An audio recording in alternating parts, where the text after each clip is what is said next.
State বলতে আসলে কি বোঝায়?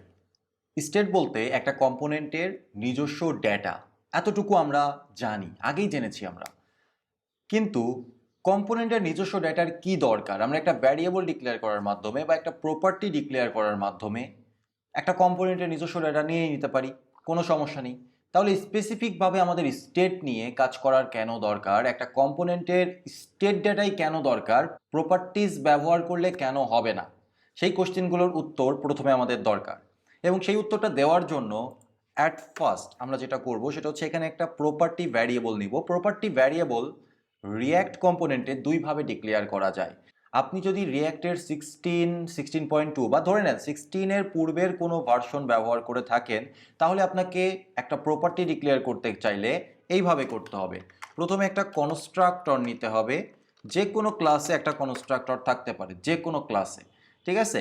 এখানে আপনাকে প্রপস প্রপার্টিটা দিতে হবে, এবং যেহেতু এই অ্যাপ ক্লাসটা কম্পোনেন্ট ক্লাসকে কল করছে, দ্যাটস ওয়াই আমাদের কম্পোনেন্ট ক্লাসের কনস্ট্রাক্টরটাকেও কল করতে হবে with the help of super কিওয়ার্ডটা কল করে দিতে হবে, এবং এখানে আর্গুমেন্ট আকারে প্রপসটাকে পাস করে দিতে হবে। That's all.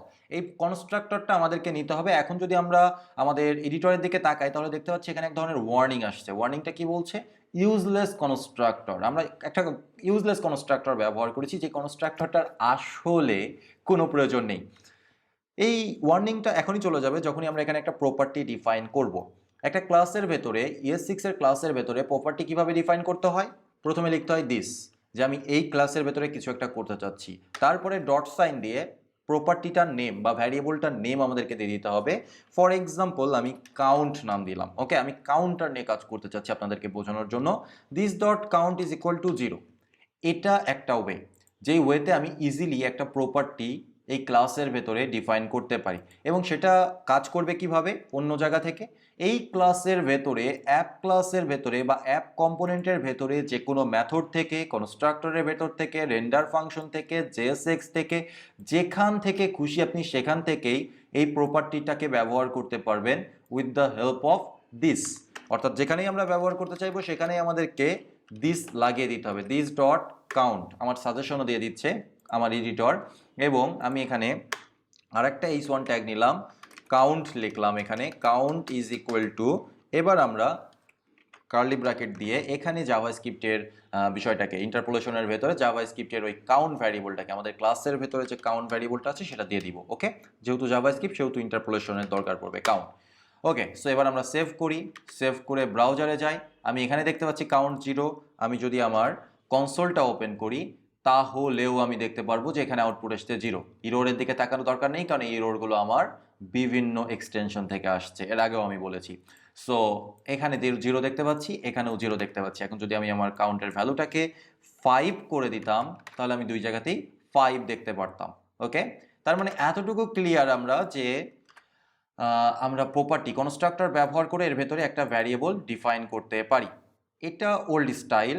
16 রিয়াক্ট 16-এর পর থেকে আমাদের আর আসলে এই স্টাইলটা দরকার পড়ে না। তারপরে আমি আপনাদের রেফারেন্সের জন্য এখানে রাখলাম। সরি, আমার এটা কেটে গেল কেন? ওকে, দেন এখন বর্তমানে আমি যে কোনো প্রপার্টি এভাবেই ডিক্লেয়ার করতে পারি যে কাউন্ট ইজ ইকুয়াল টু 10। আমি এভাবে ডিক্লেয়ার করতে পারি, কোনো প্রবলেম নেই। ক্লাসের ভেতরে, ES6 এর ক্লাসের ভেতরে এভাবে এখন প্রপার্টি ডিক্লেয়ার করা যায়। এর জন্য এক্সট্রা কিছু কনফিগারেশনের দরকার পড়ে।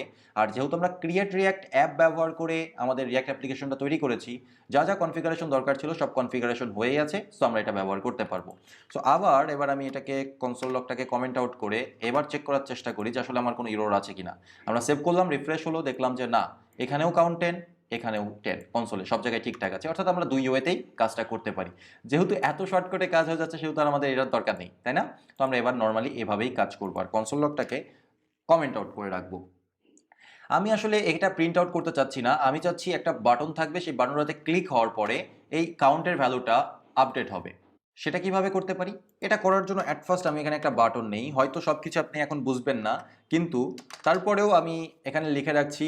এখানে যে বিষয়গুলো ব্যবহার করা হচ্ছে, ইভেন্ট হ্যান্ডেলিং করা হচ্ছে, এই বিষয়গুলো আপনি নিয়ার ফিউচার যে চ্যাপ্টারগুলো আসতে যাচ্ছে সেখানে আপনি ক্লিয়ারলি বুঝতে পারবেন। সো আমি এখানে বললাম ইনক্রিমেন্ট, অথবা আমি বললাম অ্যাড +1 এরকম একটা টাইটেল দিয়ে দিলাম বাটনের। আমি সেভ করি, এখানে আমি বাটন দেখতে পাচ্ছি।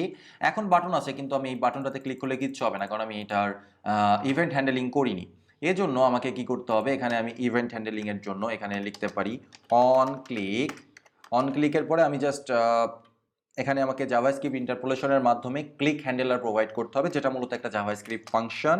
আর আমি এখানে লিখব this dot count plus plus, আমি কাউন্টের ভ্যালুটাকে 1 করে বৃদ্ধি করব। ওকে, তো এবার সেভ করি, তাহলেই আমার কাজ হয়ে যাওয়ার কথা, মানে এবার এখানে আপডেট আসার কথা। সো আমি অ্যাড বাটনে ক্লিক করি, ভাই আমি ক্লিক তো করছি কিন্তু এখানে 10 আপডেট হচ্ছে না।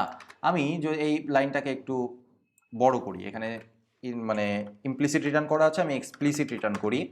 সো আমি এখানে এই লাইনটা দিই এবং আমি কনসোল ডট লগ করে বোঝার চেষ্টা করি যে আসলে ক্লিক হচ্ছে কিনা, ক্লিকড।